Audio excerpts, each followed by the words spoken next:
प्रमाणशक हैं अरहम टीम।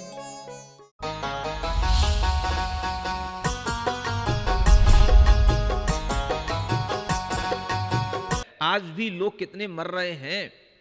चलो मान लो जो कोरोना से नहीं मर रहे हैं, कितने जवान शहीद हो रहे हैं। समझ आ रहा है?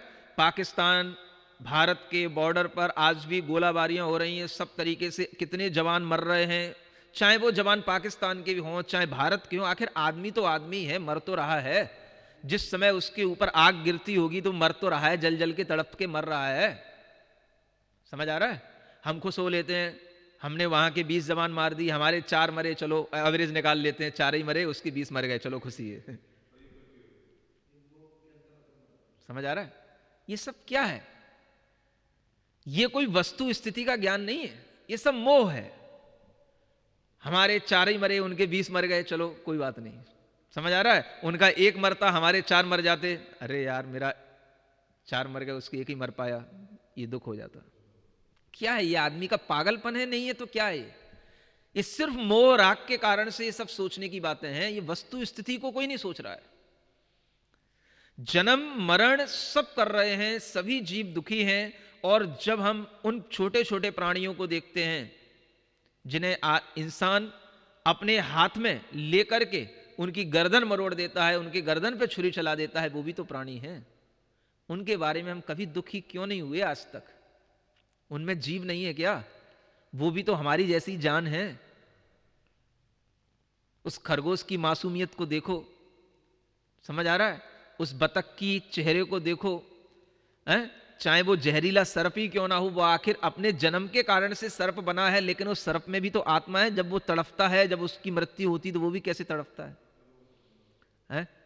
कुत्ता हो, चाहे बिल्ली हो, चाहे मुर्गी हो, चाहे बकरा हो, चाहे भैंस हो, चाहे गाय हो, चाहे ऊंट हो, चाहे कोई भी जानवर हो, कौन मरना चाहता है? जैसे मनुष्य आज मरना नहीं चाहता, वैसे कोई भी पशु, कोई भी पक्षी, कौवा, चील, कबूतर, कोई भी मरना नहीं चाहता। कोई भी नहीं अपने प्राणों को छोड़ना चाहता। मरण से सबको डर लगता है, लेकिन आज तक हमने कब समझा कि इनको मरने से इनको डर लग रहा होगा, इसलिए इनको न मारो, इनको अभय दो? कभी नहीं सोचा। क्या समझ आ रहा है? हैं? हर साल अमेरिका या कहें हर देश में, ऐसा मैंने एक बार पढ़ा था, सुनने में आता है, हर साल ऐसा बर्ड फ्लू होता है जिसमें लाखों चूजों को मारना पड़ता है, चैम्बर में झोंकना पड़ता है, इस कारण से कि इनके अंदर जो ये वायरस फैल गए हैं वो दुनिया में और किसी के पास ना पहुंच जाए, या मनुष्य के अंदर ना पहुंच जाए। लाखों चूजों को मारना होता है हर साल। एक बीमारी उनके अंदर फैलती है और उनको भस्मसात कर देते हैं बिल्कुल। तब किसी की आवाज नहीं उठती, तब कोई ने लॉकडाउन नहीं करा, तब किसी ने संसद में कोई हंगामा नहीं मचाया, तब किसी प्रधानमंत्री और राष्ट्रपति के ऊपर तब कोई शिकन नहीं आई। क्यों नहीं आई? आज ये जो मर रहे हैं वो कौन से हमारे रिश्तेदार हैं? और जो मर रहे हैं, रोजाना लाखों कट रहे हैं, वो हमारे रिश्तेदार नहीं है। क्या समझ आ रहा है? जब तक स्वभाव का चिंतन नहीं करेंगे संसार में क्या हो रहा है, तब तक आपको संवेग पैदा होगा। हिंदू का मुसलमान से, मुसलमान का हिंदू से, जैन का किसी अजैन से, कोई भी अगर इस तरीके से चिंतन आएगा तो भी वह चिंतन आपका मोह राग द्वेष के कारण से है। आप वस्तु स्वभाव के बारे में सोच ही नहीं पा रहे हैं। वस्तु का स्वभाव मनुष्य था, सबसे पहले वह मनुष्य था, प्राणी था, पशु था, मर गया, उसको दुख हुआ, मारा गया, उसको क्लेश हुआ। हे भगवान, इसके लिए, इसको जन्म मरण से हमेशा के लिए शांति मिले, ऐसा इसके अंदर कोई उपाय बने, कोई ज्ञान बने। वो ज्ञान भी हमें आचार्यों ने दिया है, लेकिन अभी आपको समझाया नहीं जा सकता है क्योंकि टाइम बहुत कम है। समझ आ रहा है? और ज्यादा समझने की जरूरत भी नहीं है। अगर इतना भी समझ लोगे, इतना भी समझ करके अगर अपने अंदर संवेग भाव ले आओगे, माने संसार से डरने का नाम संवेग है। संसार से डरो, संसार में होता ही रहता है, होता ही रहेगा। रक्षा कहां है? आंख बंद करके आत्मा के स्वभाव को दी और देखो, इसी में आनंद है, इसी में शांति है, इसी में रक्षा है। Security is here not there. समझ आ रहा है? सुरक्षा कहां है? सुरक्षा यहां है बस। आत्मा के स्वभाव की ओर देखोगे, सुरक्षा है। और जैसे ही आंख खोल करके आपको नॉलेज नहीं है तो आपको हर चीज मोह राग द्वेष से विभाव के रूप में समझ में आएगी। आपको कहीं पर भी सुरक्षा नजर नहीं आएगी। आप दुनिया की हालत देख करके परेशान तो होगे, लेकिन संसार से भीति नहीं पैदा होगी। तो आचार्य कहते हैं संसार के स्वभाव को जानो, अच्छे ढंग से जानो। ये संसार एक खुली किताब है, इसको पढ़ो और पढ़ करके इससे संवेग पैदा करो, तो आपकी नॉलेज राइट नॉलेज है। और संवेग नहीं पैदा होगा तो इसका मतलब है कि आप केवल अपने स्वार्थ से संसार के बारे में जान रहे हो। जो आपको खबरें दी जा रही हैं वो सब मोह राग द्वेष से भरी हुई हैं और आप भी उससे भरे हुए हैं। आपको नेचुरल स्टेट की कोई भी नॉलेज नहीं है। ठीक है ना? तो क्या करना है? थोड़ा सा अपनी स्वभाव की तरफ आते हैं, देखते हैं हमारे भीतर क्या है ना? उसको फिर देखेंगे। चलो सीधे बैठते हैं। गर्दन सीधी, कमर सीधी, आंखें बंद, गहरी लंबी श्वास।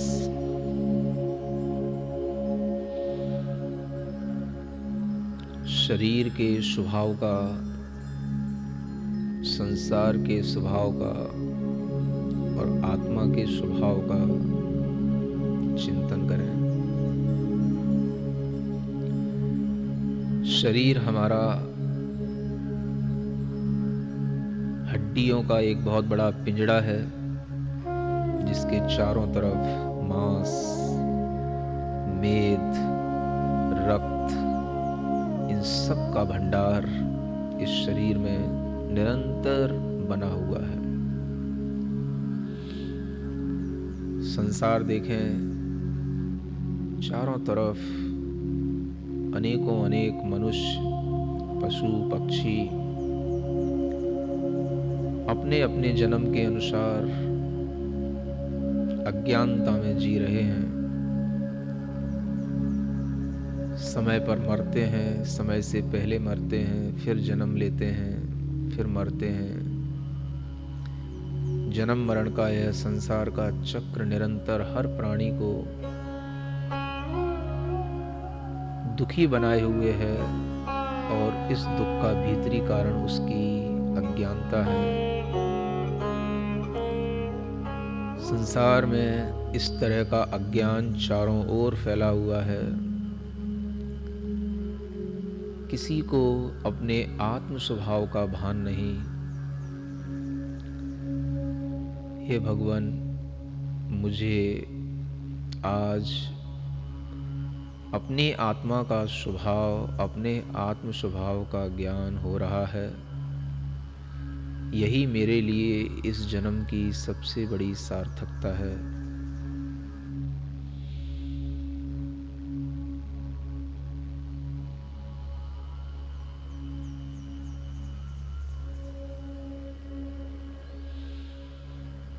राजा राणा छत्रपति,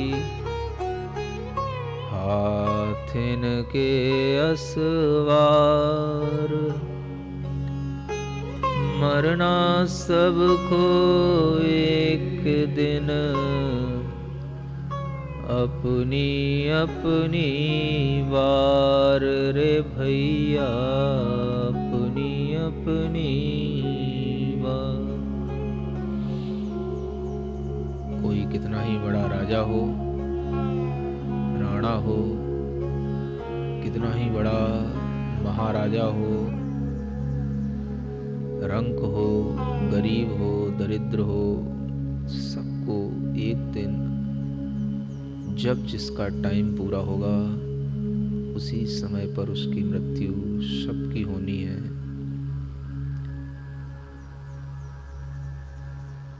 आज मैं संसार के स्वभाव को जानकर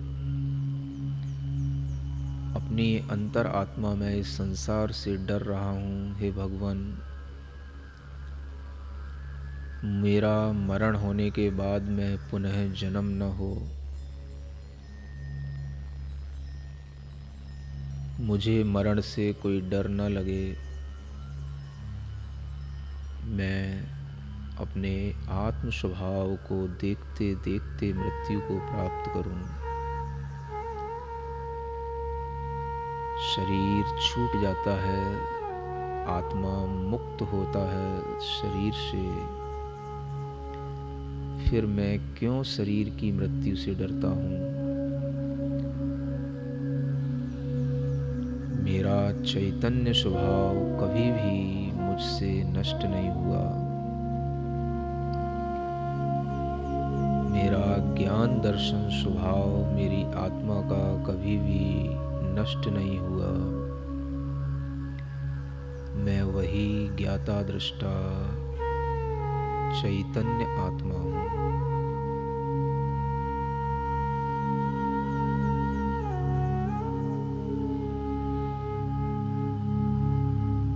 चैतन्य स्वभावो हम।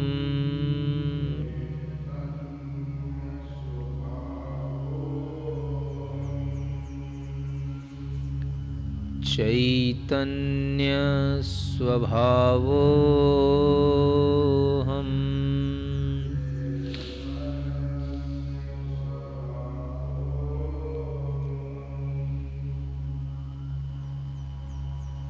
ज्ञाता स्वभावो हम।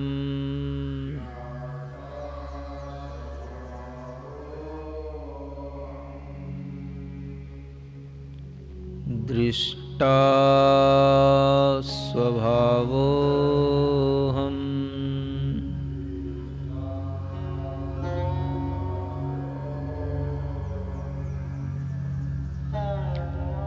अमरो हम।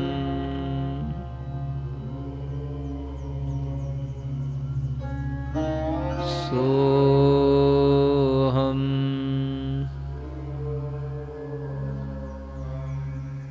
अरहम।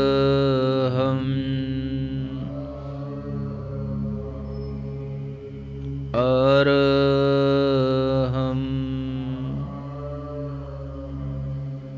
अरहम।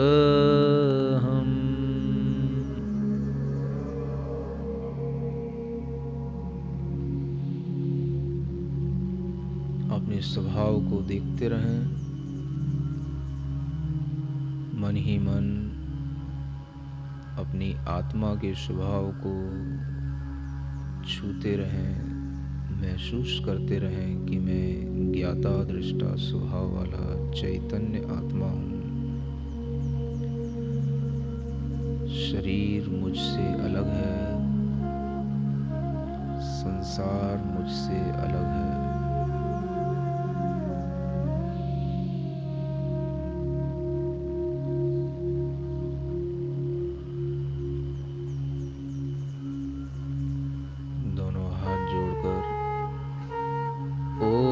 अरहं नमः। ॐ अरहं नमः। ॐ अरहं नमः। ॐ अरहं नमः। ॐ अरहं नमः। ॐ अरहं नमः। ॐ अरहं नमः। ॐ अरहं नमः। ॐ अरहं नमः। हथेलियाँ घिसकर अपनी आँखों पर रखें। ओम अरहं परम शांति। परम शांति। परम शांति। नाथ भगवान की जय। आचार्य गुरुवर श्री विद्यासागर जी महाराज की जय।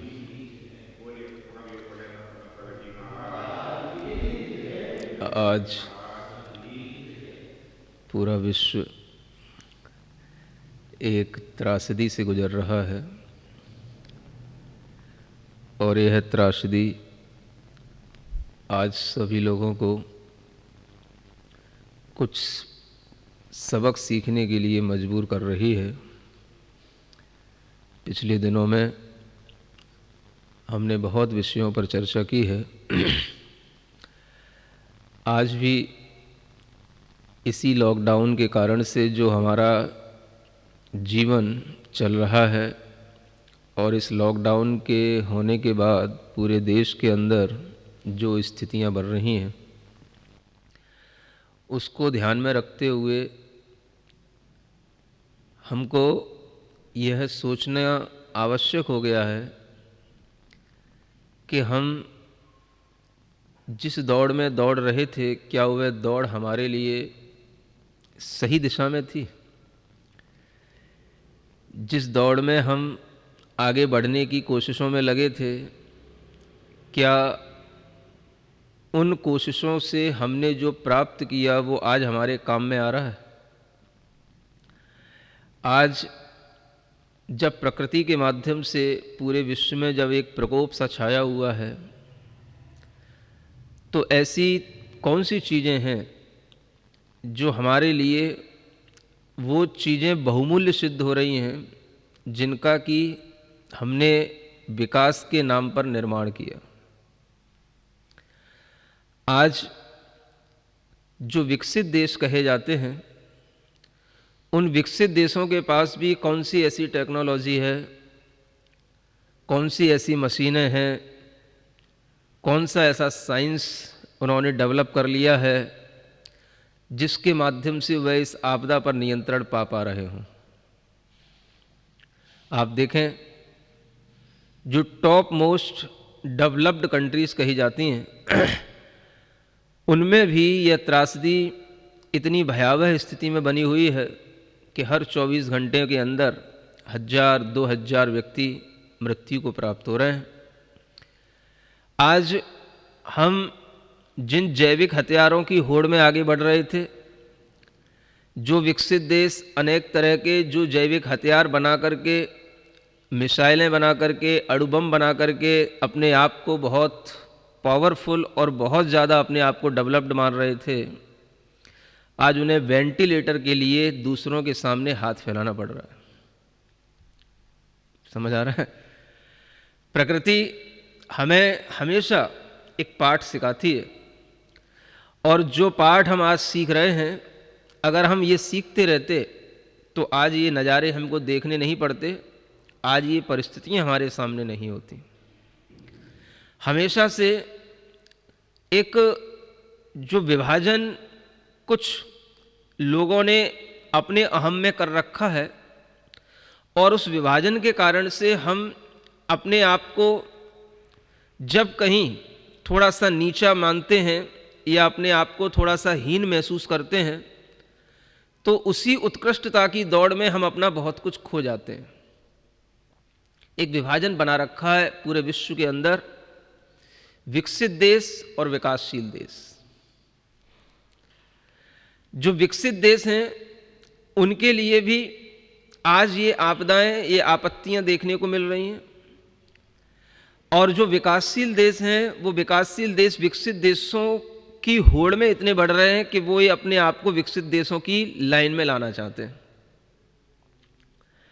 आज हम देखें कि जिन विकसित देशों ने विकास कर लिया, उनका वह विकास और उनका वह विकसित देश का जो क्राइटेरिया है वो किस बात पर डिपेंड करता है कि वहां के लोगों की प्रति व्यक्ति आय,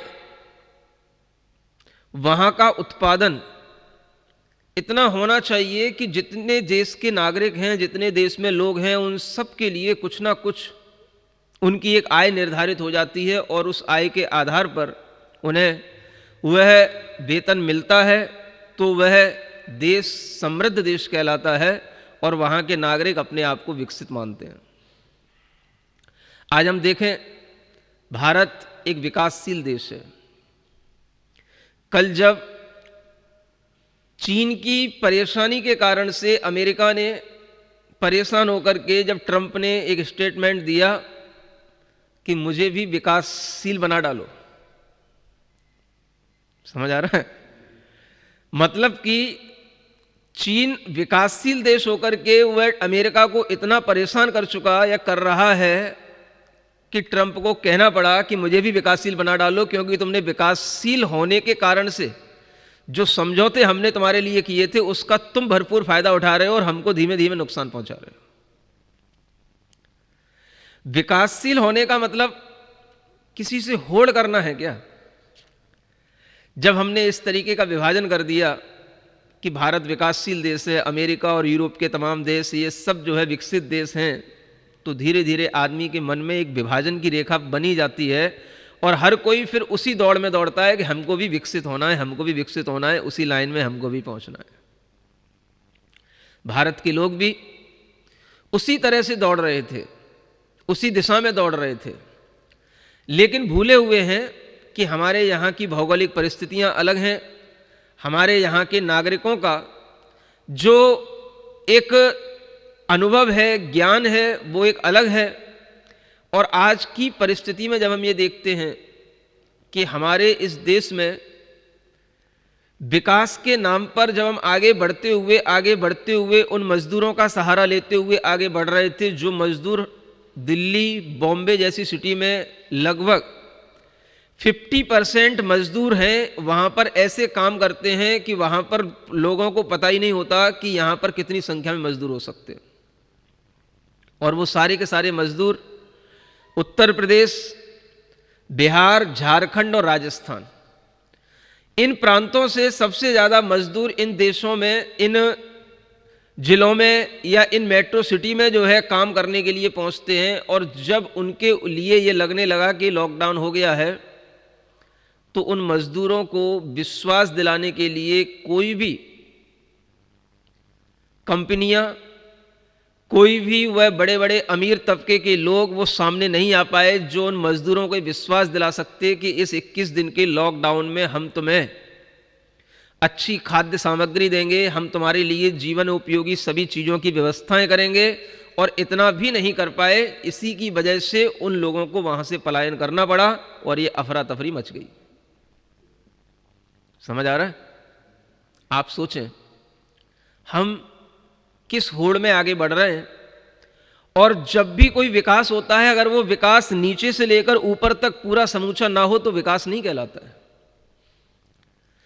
अगर हमारा शरीर है, हमारे शरीर में किसी एक अंग में कहीं पर विकास हो जाए और दूसरा अंग वैसा का वैसा ही रुगड़ पड़ा रहे, तो क्या विकास कहलाएगा? क्या समझ आ रहा है? आपको कोई ऐसा भोजन दिया जाए कि आपका दिमाग तो बहुत विकसित हो जाए, समझ आ रहा है, ब्रेन में आईक्यू वैल्यू खूब बढ़ जाए, हाँ, ब्रेन का साइज भी बढ़ जाए, ब्रेन की जो वर्किंग एक एफिशिएंसी है वो भी खूब बढ़ जाए, समझ आ रहा है, और आपके पैर बिल्कुल यूं हो जाएं जैसे पैरालिसिस हो गया हो, विकास कहलाएगा? सोचने की बात। विकास उसी का मतलब होता है कि जो चीज हमें दी जा रही है वो चीज नीचे से लेकर के ऊपर तक समान रूप में पहुंच रही हो और सबके लिए हितकर हो, तो वह विकास कहलाता है। जहां पर एक तबका परेशान हो जाए, एक तबके को बहुत ज्यादा सहूलियत और आराम मिल जाए, इसे हम देश का विकास नहीं कह सकते। आज हमारे सामने देश की जो स्थितियां हैं, उस स्थिति को देख करके लगता है कि हर व्यक्ति जो थोड़ा सा पढ़ा लिखा है, थोड़ा सा अपने पास में पैसा रखता है, अपने आप को अमीरी के एक क्राइटेरिया में लेकर के आता है, तो वह व्यक्ति का अपना रहन सहन, अपना सोचने का तरीका और उसकी अपनी जीवन शैली अलग होती है। और जो व्यक्ति प्रतिदिन मजदूरी कर रहा होता है, जो व्यक्ति रोजाना कमाता है, रोजाना खाता है, इस तरह से अपना जीवन यापन कर रहा होता है, उसकी अपना सोचने का तरीका और उसका अपना लाइफ स्टाइल अलग होता है। समझ आ रहा है? ऊपर वाला ऊपर बढ़ रहा है, नीचे वाला नीचे दब रहा है। ये पहले भी था और आज उससे ज्यादा हो चुका है। समझ आ रहा है? पहले हम कहें कि थोड़ा सा कम था, आज हम यूं कह सकते हैं कि स्वतंत्रता के बाद या ये जब वैश्वीकरण हुआ, शहरों की तरफ गांवों के लोगों का पलायन हुआ, तो ये पद्धति ये और बढ़ गई। पहले कम से कम गांव का आदमी, किसान, मजदूर आदमी अपने घर में रहते हुए इतना कमा लेता था, इतना खाता था कि वो अपने आप में संतुष्ट रहता था, उसके सामने कोई अंधी दौड़ नहीं होती थी, तो वह भी अपने आप में एक समर्थ बना रहता था। और वह जो कुछ भी कमाता था, चाहे वो व्यापार के माध्यम से, चाहे किसानी के माध्यम से, और उसके पास में कुछ रहता था तो दूसरों के देने के लिए भी उसके पास में बना रहता था। किसान होता था, बड़े बड़े व्यापारी किसानों के पास अपना संबंध बनाते थे, उनकी फसल को खरीदते हैं, उनसे अपना संबंध बनाते हैं। तो इसका मतलब है कि वह किसान भी अपने स्थान पर अपनी जो भी व्यवस्था के साथ चल रहा है वो अपने आप को बड़ा सही पाता था। लेकिन इस विकासशील देश में विकसित होने की होड़ ने अमीर तबके के लोगों को इतना आगे बढ़ाया कि वो जो गरीब तबके के लोग थे उन्हें अपने गांवों को छोड़ने के लिए मजबूर होना पड़ा। और जब वो अमीरों के पास में पहुंच गए, शहरों में पहुंच गए, तो वहां पर नौकरों की तरह, मजदूरों की तरह रहने लगे। लेकिन जब ऐसी कोई लॉकडाउन की स्थिति आई, तब देखने को मिला कि ये उन लोगों के साथ में किस तरह का बर्ताव उन अमीरों ने किया। ऐसा बर्ताव अगर हर देशवासी इस भावना को ध्यान में रखता कि ये सब हमारे ही घर के लोग हैं, ये हमारे ही देश के लोग हैं, और इनसे जब हमने इतना काम लिया है तो इनकी सुरक्षा करना, इनके लिए आजीविका देना भी हमारे लिए बहुत बड़ी जिम्मेदारी है, तो आज ये पलायन की स्थितियां नहीं बनती। और इसके माध्यम से समझ में नहीं आता कि जो आज हमें देखने में आ रहा है कि व्यक्ति के अंदर अपना अपना विकास करने की भावना है, देश का विकास हो इस तरीके की कोई भावना नहीं है। ये उसके परिणाम होते हैं। समझ आ रहा है? एक देशभक्ति अलग होती है और अपने घर के मेंबरों की भक्ति अलग होती है। गृह भक्ति अलग है और देशभक्ति अलग चीज है। जहां हमारे अंदर देश के विकास की भावना होगी, देशभक्ति की भावना होगी, वहां हम समूचे सब लोगों के विकास की भावना के साथ में आगे बढ़ेंगे। और जब इस तरीके की भावना के साथ आगे बढ़ा जाता है, तभी देश के अंदर एक खुशहाली आती है। विकसित देशों ने तो अपना एक पैरामीटर बना रखा है, इतना जीडीपी होना चाहिए, इतना उसका जो है प्रोडक्शन होना चाहिए, इतना हर व्यक्ति के लिए जो है आय की दर होना चाहिए, ये बना रखा है। लेकिन भारत में इन सब चीज़ों का कोई महत्व नहीं था। उसके बावजूद भी यहाँ पर पर्याप्त खुशहाली थी। हर व्यक्ति के लिए घर घर में प्रसन्नता थी, समृद्धि थी, और हर व्यक्ति अपने आप में संतुष्ट और प्रसन्न था। समझ आ रहा है? लेकिन जैसे जैसे हम इन विकसित देशों की होड़ में अपने आप को आगे बढ़ाने लगे, क्या होने लगा? हमारी स्थिति वो हो गई, ना हम घर के रहे ना घाट के रहे। समझ आ रहा है? धोबी का कुत्ता, न घर का न घाट का। अब हम ना अपने गांव के रहे, ना हम शहर के रह पाए, और 50% जनता आज भी गांव की जो पलायन कर चुकी थी, आज अपने घरों पर पहुंच तो गई है, पहुंच रही है, लेकिन उसके बावजूद भी वहां पर उसे कोई भविष्य नहीं दिखाई दे रहा है। अगर उन्हें अपने ही गांव में रह करके आगे बढ़ने की कोई उम्मीदें होती तो आज वो निश्चिंत होते, उनका भविष्य होता, वो अपने आप में संतुष्ट होते। ये भारत वो देश था जहां पर ये जीडीपी ईडीपी तो कुछ हो या ना हो, लेकिन हर व्यक्ति की अपनी प्रसन्नता का दर इतना अधिक रहता था कि यहां पर कोई भी व्यक्ति कभी भी दुखी नजर नहीं आता था, हर व्यक्ति प्रसन्न रहता था। समझ आ रहा है? प्रति व्यक्ति प्रसन्नता की दर भी नापी जाती है। और जब से ये विकास के नाम पर हमने आगे बढ़ना शुरू किया है, तब से भारत भी प्रसन्नता की श्रेणी में पीछे हो चुका है। अन्य देशों के मुकाबले भारत में प्रति व्यक्ति जो प्रसन्नता की जो स्थिति रहनी चाहिए वो भी सबसे ज़्यादा कम हुई है, और ये हमारे लिए सबसे नुकसान की चीज़ थी। लेकिन हमने इस पर भी कभी ध्यान नहीं दिया, क्योंकि विकास की अंधी दौड़ के नाम पर हमने हर चीज़ों को पीछे फेंका। अपने संबंधों पर कोई तवज्जो नहीं दिया, अपने गांव की संस्कृति पर कोई तवज्जो नहीं दिया, अपनी पढ़ाई लिखाई जो हमारी अपनी गुरुकुल पद्धति के माध्यम से होती थी, हमने उस पर कोई ध्यान नहीं दिया और विकास के नाम पर हम इतना आगे बढ़ते चले गए कि आज हम घर में ताला बंद करके लक्ष्मण रेखा खींच करके घर के अंदर रहने को मजबूर हैं। कुछ सीखेंगे इस समय पर इस समय पर हमारे लिए भी कुछ सीखने की आवश्यकता है। और यह सीख अगर हमें हमेशा के लिए ध्यान में रहे कि हम प्रकृति के साथ में खिलवाड़ न करें। हमने जितनी ज्यादा प्रकृति के साथ खिलवाड़ की, प्रकृति के द्वारा प्रदत्त चीजों के साथ खिलवाड़ की, उतना ही हमें नुकसान भोगना पड़ा है। प्रकृति में जो चीजें सहजता में मिल रही हैं, अगर हमने उनको जरूरत से ज्यादा उनका दोहन किया है तो भी वो हमारे लिए नुकसान हुआ है। आप देखो, भारत एक ऐसा देश है जहां हर प्रांत की अपनी अपनी अलग अलग जलवायु है। समझ आ रहा है? उधर महाराष्ट्र, केरल, उधर कर्नाटक, उधर चले जाओ, उधर अलग तरीके का हिसाब किताब है, मौसम अलग मिलेगा, अलग तरीके की वहां पे फसलें होंगी, अलग तरीके की जलवायु होगी।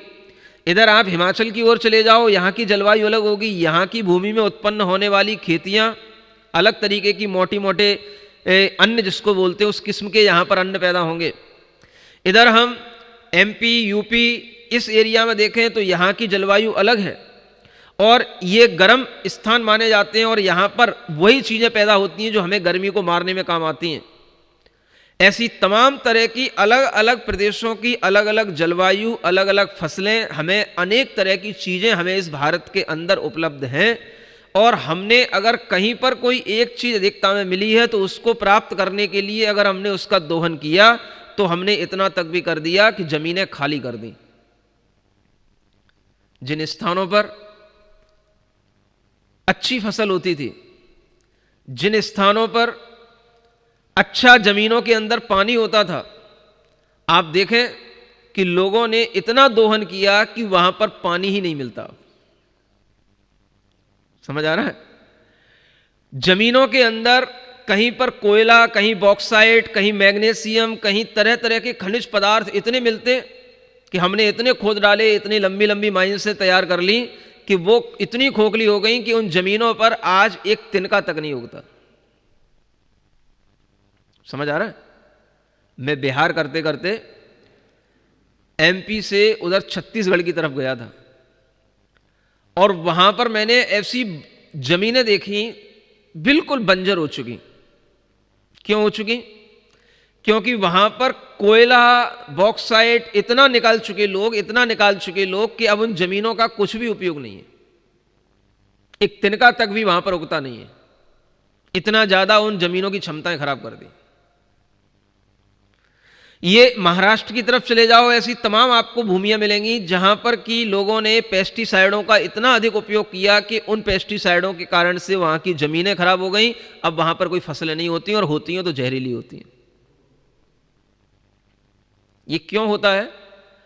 हमने जो भी प्राकृतिक संसाधन मिले उनका हमने विकास की आड़ में जरूरत से ज्यादा उनका दुरुपयोग किया। समझ आ रहा है? और विकास के नाम पर कोई भी चीज हमने बनानी शुरू की, उसकी खपत सबके लिए मिलना शुरू हो, सबके पास में वो चीज पहुंचे, तो जहां पर वो संसाधन उपलब्ध है वहां से हमने उसकी पूरी की पूरी उसकी शक्ति निकाल ली और वहां से हमने वो सब सारे के सारे साधन अपने पास में खींचे और फिर जो है हमने दुनिया में उसको भेजने का, सब जगह पहुंचाने का, जो सबके अंदर वह चीज की इच्छा पैदा करने का जो हमने एक मादा बनाया, तो उसके कारण से पूरा प्रकृति का बैलेंस बिगड़ गया। आज पर्यावरणविद इस बात को मान रहे हैं कि ये सब समस्या हमारी अपने जीवन शैली के बिगड़ने के कारण से उत्पन्न हुई और ये सब समस्या आज बहुत कुछ रूप में अगर हम देखें पर्यावरण के रूप में, तो पर्यावरणविद आज बहुत खुश हैं और जो भी पर्यावरण से संबंधित विशेषज्ञ हैं वो अच्छे अच्छे स्टेटमेंट दे रहे हैं कि इस लॉकडाउन में भले ही आपके लिए बाहर की आपदा के रूप में कुछ भी दिखाई दे रहा हो, कि मनुष्य का अगर घर के अंदर रहना, कैद होना पर्यावरण के लिए बहुत ही वरदान साबित हुआ। क्यों हुआ? जब मनुष्य घर के अंदर रहने लगा, समझ आ रहा है, ये वाहनों के माध्यम से डीजल, पेट्रोल, तमाम यातायात, ये तमाम फ्यूल जो पूरे के पूरे एनवायरनमेंट को गंदा करता था, पॉल्यूटेड करने का केवल यही कारण है तमाम मशीनों के धुएं निकलना। और जब ये इस तरीके से ये सब चीजें कम हो गई तो दिल्ली जैसी जगह में भी आज इतनी अच्छी आबो हवा है कि दिल्ली सबसे ज्यादा प्रदूषित देश प्रदेश घोषित हो चुका था। आज वहां की आबो हवा भी जो वहां के बुजुर्ग देख रहे हैं तो महसूस कर रहे हैं कि इतनी अच्छी हवा हमने पहले कभी नहीं देखी, नहीं ली। समझ आ रहा है? सबसे बड़ी चीज तो यही है ना, जीवन जीने के लिए अच्छी हवा, स्वच्छ पानी, ये अगर हमको जगह जगह पर उपलब्ध हो और इसके माध्यम से हमारा स्वास्थ्य अच्छा बना रहे तो हमारे लिए इससे ज्यादा कीमती चीज जीने के लिए और क्या है।